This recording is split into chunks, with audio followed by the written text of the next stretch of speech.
Hi, my name's Kristen. I'm a professional organizer, and I've worked with a lot of clients on some big downsizing projects. If you're about to embark on a large downsizing project, such as you've just inherited a bunch of stuff from your parents, or you're downsizing from a large home to a smaller home, let me tell you about the layers of decluttering. The first layer of decluttering is going to be the low-hanging fruit, the easy decisions. You've got the trash, the dusty stuff, the rusty stuff, the broken things. After that first layer, you've probably made a nice dent, but it's time for the second layer. Some time may have passed and you're revisiting the same space or the same stuff. Now you're getting into things that you forgot you had, things that you haven't used, things you have to remind yourself why you have it. Layer number 3, it's a tough one.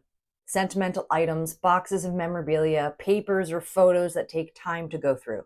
These items are going to have strong emotions attached to them, especially if there's grief involved. You're going to need time to heal. So keep revisiting as you're healing and be patient and kind with yourself.